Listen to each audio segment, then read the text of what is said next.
할렐루야.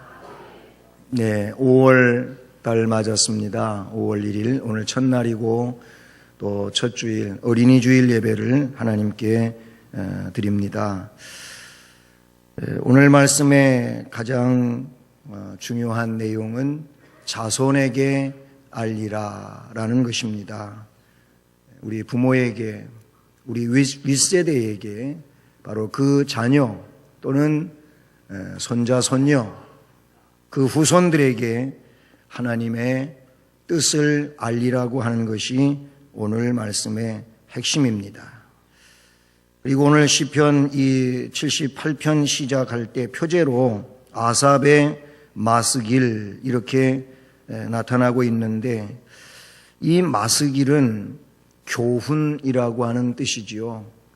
그러므로 교훈적 찬양의 시가 시편 78편의 내용인데, 시편에서 가장 긴 편이 119편이지요.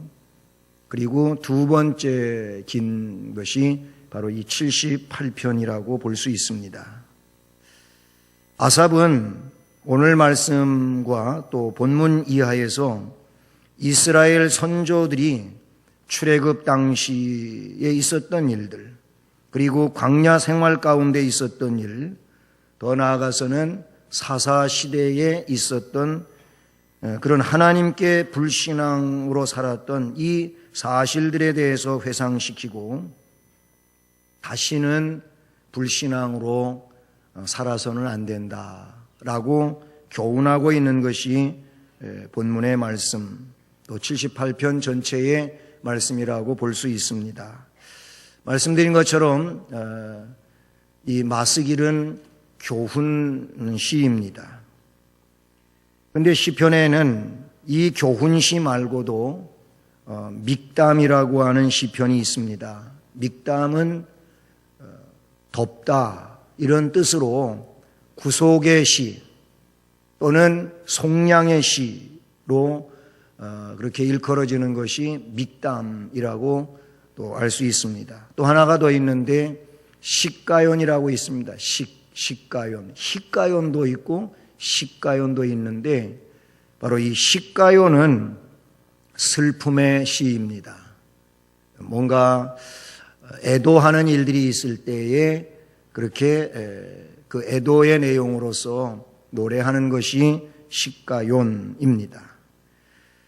그 이하에 다른 여러 이름들이 있는데 그것은 전부 음악적 수로라고 그렇게 보시면 됩니다. 음악적 수로가 시편에 한 12가지가 쭉 나옵니다. 제가 몇 가지만 소개해 보면, 깃딧이라는 것이 있지요. 이 깃딧 슬픔이라는 뜻이고요. 마할랏이라는 것이 있는데 이것은 불안을 이야기하고 있고요. 마할랄느 안노시라고 하는 이런 것이 있는데 이것은 병의 노래, 병. 그리고 무라벤, 아들의 죽음, 셀라, 쉼, 올린다, 변조 이런 뜻이고, 소산님, 백합화 곡조, 호울레식 때 불려지는 그 노래고요. 그 다음에 수산 에둣, 이것은 증언, 또 아엘렛 사할, 사슴, 알다스헷, 멸하지 마십시오, 여두둔, 편곡이에요. 여두둔은 편곡에 해당하는 것이고, 요낫 엘렘 르호임, 이것은 멜로디를 말하고, 식가연, 식가연은 명상하다 이런 내용으로 한 12가지의 그 시편에 나오고 있는 음악적 수로들이 있습니다. 오늘 말씀은 바로 마스길, 교훈, 이 말씀들에는 우리를 교훈하고 있다라는 그런 내용이 아주 강한 주제로 나타난다는 것이죠. 그렇습니다. 성경은 과거에 있었던 실제적 역사를 근거해서 오늘 이 시대를 살아가는 우리들을 어떻게 살아야 하나님 뜻대로 바르게 사는 것인지를 교훈하고 가르치는 줄로 믿습니다. 그리고 훌륭한 믿음은 이 교훈받은 대로 따라서 하는 것이 훌륭한 믿음입니다. 아무리 신앙의 경륜이 오래고 그 직책이 또 뛰어나고 그런다 할지라도 교훈받은 대로 살아가지 않으면 그것은 하나님이 원하시는 삶의 스타일이 아니라고 하는 것이죠. 하나님은 우리를 지도하고 이끌기 위해서 율법을 주셨습니다. 율법은 하나님의 선한 뜻입니다. 그 율법을 지켜 행할 때 하나님 뜻을 따르게 되는 것이죠. 오늘 1절 말씀에 내 백성이여 내 율법을 들으며 내 입의 말에 귀를 기울일지어다.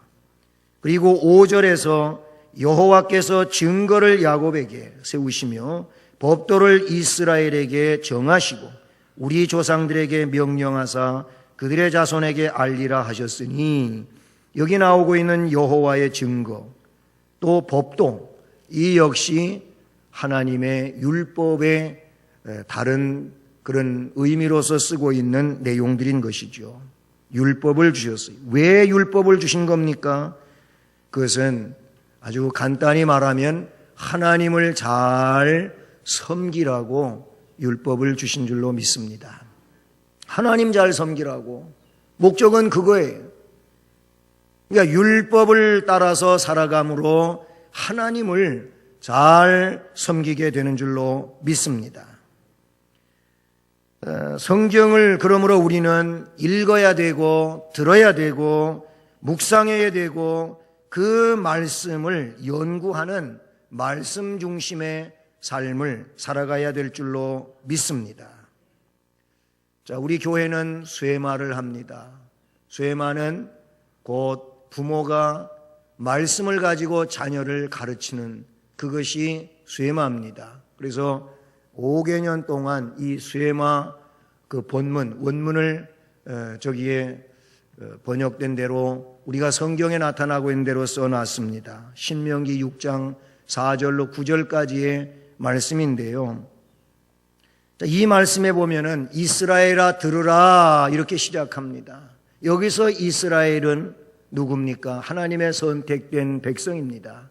특별히 신약적인 복음적 의미에서 로마서를 근거하여 말씀을 드리면 이스라엘은, 진정한 이스라엘은 영적 이스라엘이 진정한 이스라엘입니다. 육적 이스라엘을 말하는 것이 아닙니다. 바울은 그래서 육적 이스라엘인들이 자신들이 아브라함의 후손이라고 할례를 받았다고 그 표면적인 내용을 가지고 자꾸 이야기를 하면서 자신들은 하나님의 선택된 백성이라고 말을 하면서도 예수를 십자가에 못 박지 않습니까? 왜 그렇습니까? 영적 이스라엘이 아니기 때문에 그래요. 그래서 표면적 이스라엘이 중요한 게 아니고 내면적 이스라엘, 즉 영적 이스라엘인데, 영적 이스라엘 된 사람들은 예수를 구세주로 믿는 사람들이며 하나님을 아버지로 섬기는 그런 백성들인 줄로 믿습니다. 그들을 향하여 이스라엘아 들으라 그랬어요. 내가 선택한 백성들아 들으라. 우리 하나님 여호와는 오직 유일하신 한 분뿐이신 하나님이시다. 그분만이 참 신이시다. 그러니 너는 마음을 다하고 뜻을 다하고 힘을 다해서 내 하나님 여호와를 사랑하라. 누구에게? 너. 여기서 너는 곧 부모이라고도 볼 수 있어요.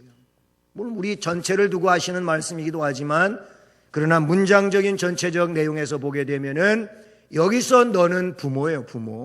부모님이에요. 오늘 내가 네게 명하는 이 말씀을 너는 마음에 새겨라. 너부터 마음속에 이 말씀을 새겨라. 너부터 마음 다하고 뜻 다하고 힘을 다하여 네 하나님 여호와를 사랑하라. 그리고 나서 네 자녀에게 부지런히 가르치라는 겁니다. 얼마만큼 자녀에게 부지런히 가르치라고 하냐면, 집에 있을 때, 집에 앉아 있을 때이든지, 그 집을 나와갖고 길을 갈 때이든지, 그리고 누워 있을 때이든지 일어날 때이든지, 이 내용은 여러분 집에 있을 때이든지 밖에 나가 길을 갈 때이든지 아니면 누워 있을 때이든지 일어나 있을 때이든지 뭔 얘기입니까? 이것은 어떤 상황에서라도 그 얘기예요. 모든 삶의 현장에서 이런 의미를 담고 있다고 보는 것이죠. 많은 사람들이 상황을 탓하고 지금은 그거 할 때가 아니라 그러고 자꾸 그런 얘기를 한단 말이죠. 그러나 성경은 분명하게 너는 집에 앉았을 때이든지 길을 갈 때이든지 누워있을 때이든지 일어날 때이든지 이 말씀을 강론할 것이며 이 말씀을 어느 상황에서도 강론하라는 거예요. 사람들은 이렇게 상황을 탓하고 야 너가 지금 교회 가서 예배 드릴 때냐 공부해야지 자녀에게 그런다든지 너는 지금 그게 바쁜 일이 아니고 네가 할 일은 이게 바쁜 일이야 이런다든지 그래서 하나님의 말씀을 자녀에게 가르치는 일보다는 학교 공부에 매달리게 하고 그런다는 거예요. 그러면 이 사람은 세상적으로는 지식을 쌓고 잘 되는지 모르겠지만 하나님하고의 관계는 단절되는 겁니다. 끊어지는 겁니다. 분명하게 성경은 하나님을 잘 섬기는 일을 우선시하라는 겁니다. 그리고 하나님을 잘 섬기는 일을 우선시하게 될 때에 그 사람이 하나님의 복을 받고 하나님이 보호하시고 하나님이 은혜 주시고 하나님이 그를 이끄신다는 거예요. 그렇게 하라는 겁니다. 그래서 율법을 주신 목적은 하나님 잘 섬기라고 주신 거예요. 하나님을 잘 섬기게 되면 또 그 사람이 이웃과 더불어서 평화롭게 살게 되는데 하나님 율법을 주신 목적이 이웃과 더불어 평화롭게 살라고 주신 겁니다. 태초부터 인간은 홀로 사는 존재가 아닌 것입니다. 그래서 외로운 아담에게 짝을 지어 아내 하와를 그의 아담의 갈빗대로 만드시고 짝지어 주셨어요. 아담은 그 하와를 보면서 이는 내 뼈 중에 뼈요 살 중에 살이다. 그 말은 곧 연속극에서 나오는 얘기처럼 이야기하면 너는 나다. 그 말. 응? 내 안에 너 있다. 한때 유명한 그런 대사였잖아요. 아담이 그렇게 고백을 했어요. 그를 너무너무 사랑한 거예요. 너는 나의 아내고 나와 일생을 같이 할 사람이라고 고백하는 것이죠. 더불어 사는 거예요. 그래서 아담은 외롭지 않았습니다. 여러분, 사람들이 요즘 시대에 얼마나 바쁘게 살고 그리고 그냥 삶에 지칩니까? 사람한테 시달리는 일도 많고요. 그래가지고 사람들이 그래요. 아유, 나 지금 사람도 없는데 아무도 없는 데 가서 좀 살아봤으면 좋겠다. 그리고서 실제로 무인도에 갔어요. 갔는데 웬걸 처음 가선 좋았지. 이렇게 편할 수가 없어. 누가 간섭하는 사람도 없고 뭐 그냥 부딪히는 것도 없고 진짜 좋고 편한 거예요. 그런데 3일을 지났는데 이렇게 심심할 수가 없어. 에? 누구하고 말 한마디도 제대로 못하고 그냥 사는 게 이렇게 심심할 수가 없는 거예요.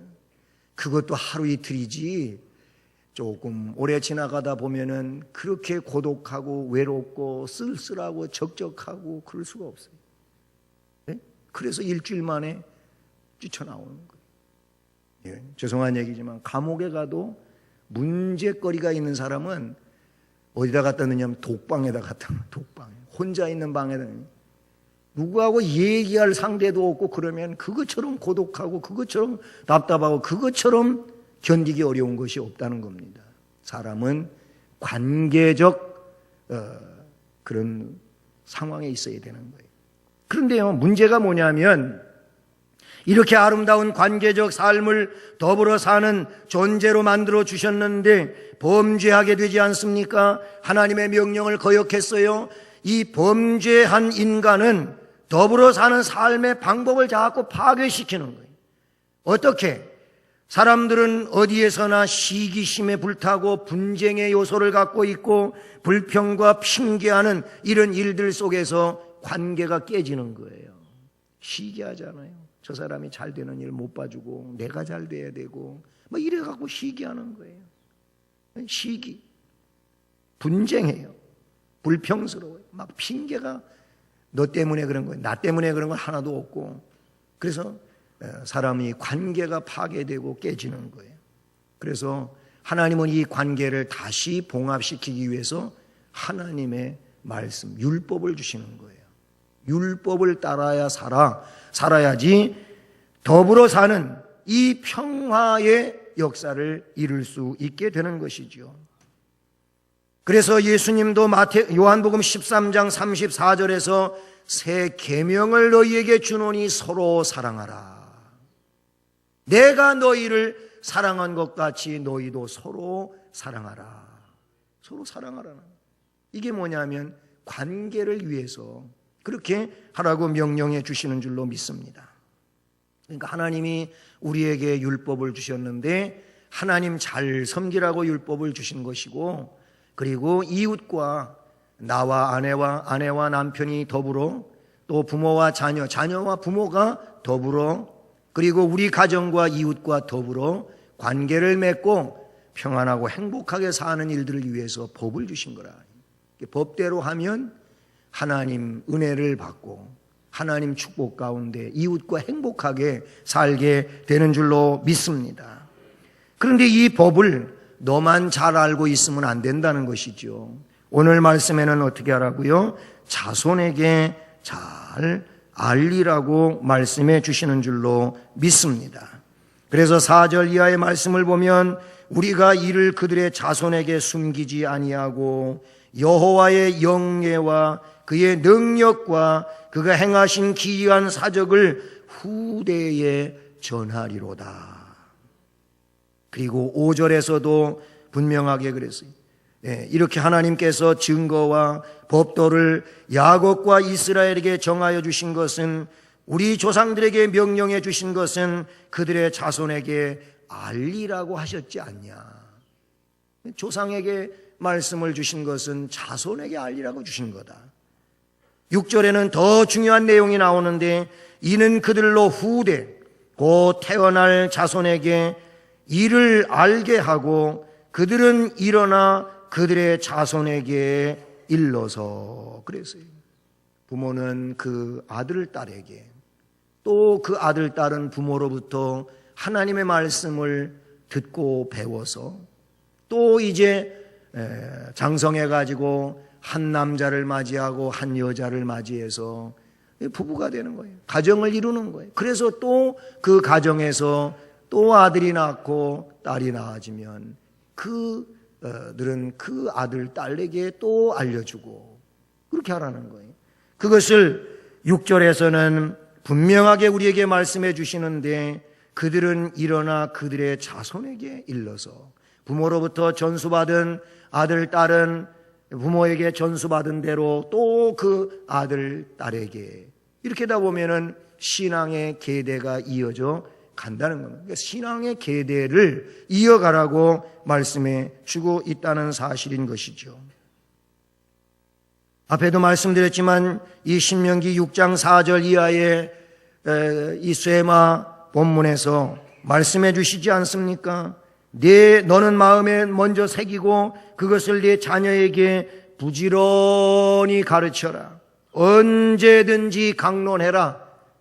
그렇게 말씀하고 있는 거예요. 그 이유는 뭡니까? 그 아들, 딸이 내가 하나님을 아버지로 섬기고 하나님의 은혜와 복 가운데 사는 것처럼 내 아들, 딸도 그렇게 살게 하기 위해서, 내가 섬기는 교회를 내 아들, 딸도 계대를 이어가면서 뿌리를 내리고 그 교회를 섬기게 하기 위해서, 한 가정이 그 교회에 글쎄 유학을 간다든지 멀리 이사를 간다든지 그거 아니고 있다면 이 한 교회에서 부모와 자녀와 자손이 뿌리를 내려가며 교회를 받들고 섬기는 일은 하나님의 뜻이요, 하나님이 원하시는 거라 그런 얘기예요. 그걸 우리에게 말씀해 주고 있다는, 그래야 그 교회가 든든한 교회로, 하나님의 역사와 능력을 감당하는 교회로, 복된 교회로, 그리고 교회를 통해서 여러분 가정과 심령과 삶에 하나님의 은혜와 복이 흘러내리는 그런 통로가 된다 그런 얘기예요. 그거를 말씀해 주고 있다는 사실인 것이죠. 하나님은 관계가 단절되는 것을 절대로 원하시지 않으시는 하나님이시라고 하는 거예요. 관계. 부모만 하나님 잘 섬기다가 그 자녀를 신앙의 교육을 잘 시키지 않으면 이제 끝나잖아요. 단절이 되는 거 아니에요.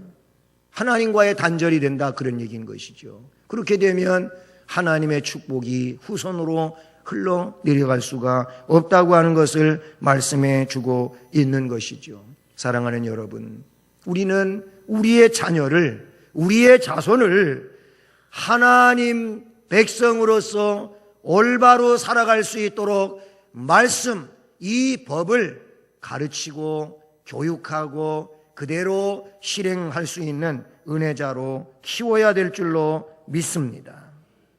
그래서 하나님은 그 이스라엘과도 새로운 언약을 세우시며 교제가 단절되지 않기를 바라시는 하나님으로 본문에 나타내주고 있는 것이죠. 그래서 하나님께서는 자손들에게 이것을 가르쳐 알게 하라고 명령하시는 겁니다.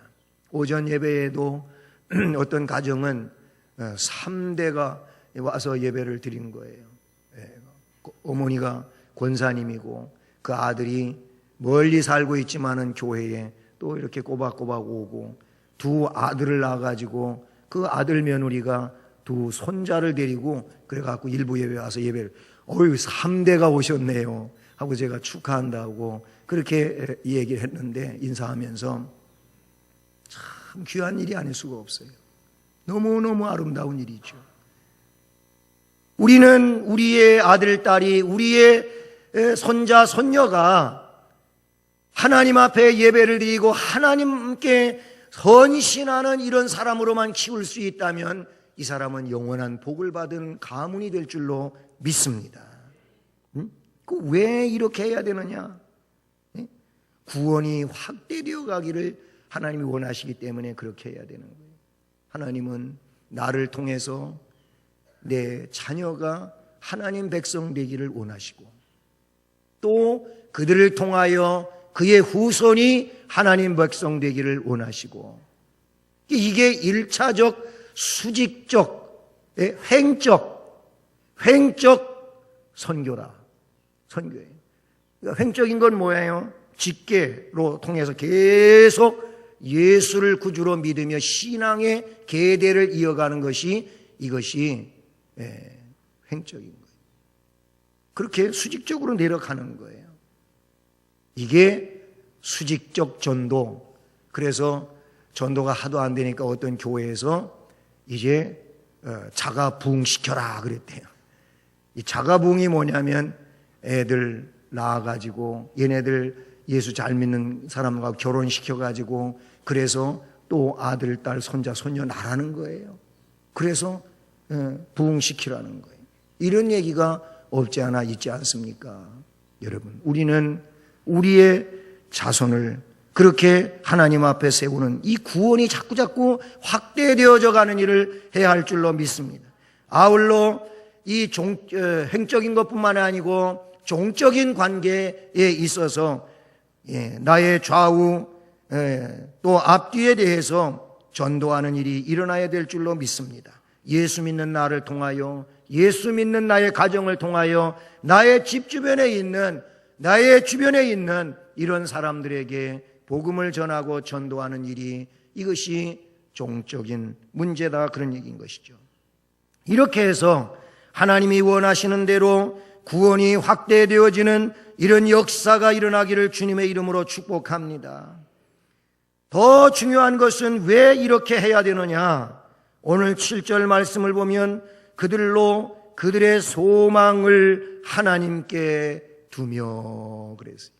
하나님께 둔 소망이 진정한 소망이고 영원한 소망이고 아름다운 소망이 될 줄로 믿습니다. 그들로 하나님의 법을 지킬 때 하나님께 소망을 두는 것이 되고, 하나님께 소망을 두는 이런 일들이 진정코 복이 되는 내용이 될 줄로 믿습니다. 7절에 계속 이어지기를, 하나님께서 행하신 일을 잊지 아니하게 하기 위해서 우리는 주신 말씀을 자손에게 전수시켜야 된다. 그렇지 않으면 하나님의 법을 잊어버리는 거예요. 하나님을 잊어버려요. 또한 오직 그의 계명을 지켜서 그랬어요. 계명을 지키는 자로 세워야 될 줄로 믿습니다. 그래서 그들의 조상 완고하고 패역하여 그들의 마음이 정직하지 못하며 그 심령이 하나님께 충실하지 아니하는 저 멸망의 세대같이 되지 않게 하기 위해서 너는 너의 아들, 딸에게, 손자, 손녀들에게 이거를 알리라는 거예요. 알리라는 거예요. 우리는 알려야 됩니다. 집에 있어도, 길을 갈 때에도, 누워 있어도, 일어나도 이것을 내 자손에게 알리라고 말씀해 주고 있는 줄로 믿습니다. 그러므로 하나님을 잘 섬기는 나 자신이 되어야 하고, 나의 자녀가 되어야 하고, 나의 후손이 되도록, 그래서 하나님의 복을 받게 하기 위해서 그렇게 하라는 겁니다. 여러분, 오늘 말씀의 마지막 부분은 불행의 이유를 말해주고 있어요. 불행이라고 하는 것이 그냥 괜히 오는 게 아니라는 겁니다. 분명하게 말씀하기를 에브라임 자손은 무기를 갖추며 활을 가졌지만 전쟁의 날에 패전했다. 이런 얘기를 하고 있어요. 여러분, 에브라임은 여호수아 시대 때부터 사무엘 시대 때까지 이스라엘에게 있어서 어떤 지도적인 위치에서 살던 사람들입니다. 이 에브라임 지파가 그래요. 그런데 오늘 말씀해 보니까 전쟁했는데 전쟁에 졌어요. 패전했어요. 왜? 무기가 부실해서가 아니에요. 분명히 성경은 그들에게 무기를 갖추었다고 말하고 있어요. 무기를 갖추고 있었는데 전쟁에서 졌다는 겁니다. 왜 그랬을까요? 그건 무기의 문제가 아니에요. 문제는 뭐냐면 하나님 앞에서의 그들의 삶이었던 겁니다. 저들은 하나님의 언약과 율법을 지키지 않았다고 10절에 기록하고 있어요. 그들이 하나님의 언약을 지키지 아니하고 그의 율법을 준행하지 않은, 거절했다는 겁니다. 율법 준행을 거절했어요. 그것은 앞에 5절에서 8절까지의 긍정적으로 알려줘라, 그렇게 하라는 거예요. 자손에게 알리라는 거예요. 그래야 하나님께 소망을 둔다는 거예요. 하나님께 소망을 두도록 해야 되는데 하나님께 소망을 두는 일을 저들이 안 한 거지요. 완고하고 패역했어요. 완고와 패역은 하나님을 하나님으로 인정하지 아니하고 우상을 하나님으로 인정하는 것이 완고함이고 패역한 거예요. 하나님께 충성하지 아니하는 그런 세대가 돼버리고 말았어요. 그런 세대와 같이 저들도 하나님께 충성하지 아니하는 세대가 되고 마른 겁니다. 그래서 무기를 갖추고 있고 군사들은 있지만 전쟁에서 졌다는 거예요. 실제적으로 성경에요, 군사의 수요는 적고 무기가 변변치 않고, 그런데 하나님이 전쟁을 이기게 하신다. 상대는 대단한 이런 대군인데도 불구하고 하나님의 군대가 먼저 가서 그들과 싸워가지고 하나님이 이기게 하셨어요. 성경에 나오는 말씀들이잖아요. 네? 여러분, 여호사밧 군대도 그러하고 또 히스기야 군대도 그러하고 그렇잖아요. 성경은 여호수아가 싸울 때에도, 아말렉과 싸울 때에도 그랬어요. 하나님이 이기게 하시면 이길 수 있지만 아무리 사람이 이길 수 있는 조건을 갖추고 있다 할지라도 하나님이 이기지 못하게 하시면 질 수밖에 없다고 하는 것을 가르치고 있다는 사실인 것이죠. 그 사실을 사사기 성경에 보면 너무나도 잘 알고 있는데 나타내주고 있어요. 사사기 2장 6절로 15절까지의 말씀을 보면은 여호수아가 사는 날 동안에는, 그리고 그때 여호수아와 동시대의 장로님들이 생존하고 있는 시대에는 저들이 문제가 없었어요. 예? 그 가나안 땅에 정탐하여 차지해야 될 땅들을 차지하는 데 문제가 없었어요. 그런데 여호수아가 110세에 세상을 떠나게 되고 동시대의 장로님들, 신앙의 인물들이 역시 세상을 떠나게 됩니다. 그런데 그 후에 일어난 다른 세대는 여호와를 알지 못한다 그랬어요. 그래서 여호와께서 이스라엘을 위하여 행하신 일도 알지를 못하는 자들이 됐어요. 여호와께서 이스라엘 위하여 행하신 일들이 뭐예요? 애굽에서의 기적, 홍해를 육지같이 건넜고 광야에서 하나님이 주신 식량을 먹고 살면서, 그래서 그 광야에서 기적 같은 삶으로 40년을 살았던 일들, 가나안 땅에 들어오면서 요단강을 갈라 들어오고 그리고 여리고성을 무너뜨리고 점점 그 가나안 팔레스타인 땅을 점령해가는 이런 일들, 이런 것들을 다 하나님의 능력으로 이루어진 건데 이걸 기억도 못하는 거예요. 잊어버린 거예요. 하나님을 잊어버린 거예요. 그 사사기 2장에 그런 말씀들을 잘 지적해 주고 있어요. 그들은 그러면서 여호와의 목전에서 악을 행하여 바알들을 섬깁니다. 아세라를 섬깁니다. 밀곰을 섬깁니다. 그모스를 섬깁니다. 이런 것들이 하나님 대신에 하나님의 자리에 차지하고 있는 겁니다. 그래서 어떻게 합니까? 하나님은 버려지고 우상은 저들의 신이 되어버리고 하나님은 진노하십니다. 그래서 이방의 노략거리가 되게 하십니다. 전쟁에 질 수밖에 없고 점령을 당하고 완전 속국이 되고 조공을 바치고 추수 때가 되면 막 그냥 들어와가지고 전부 다 탈취해가 버리고 아주 고통스럽고 힘겨운 삶을 살게 됩니다. 평안이 아니었습니다. 그래서 하나님 앞에 회개합니다. 우리가 하나님만 섬겨야 되는데 주변에 우상을 섬기다가 이렇게 멸망했습니다. 하나님 구원해 주십시오. 그래서 하나님이 사사를 보내시는 거예요. 그래서 하나님께서 여러 명, 12명의 사사가 오는 거예요. 12명의 사사라고 하는 것은 12번의 그런 사이클이 움직인단 말이에요. 하나님은 구원해 주시면 또 타락하고 또 얼마만큼 살다가 또 타락하고 또 구원해 주시고, 이런 경우를 사사기에서 말씀해 주고 있는 겁니다. 여러분, 그들의 괴로움이 심하였더라고 사사기 2장 15절 마지막 부분에서 말씀하고 있습니다. 불행의 이유가 뭡니까? 하나님의 말씀을 아들, 딸에게, 그 후손에게 알려주지 않으므로 이들이 하나님을 잊어버리는 거예요.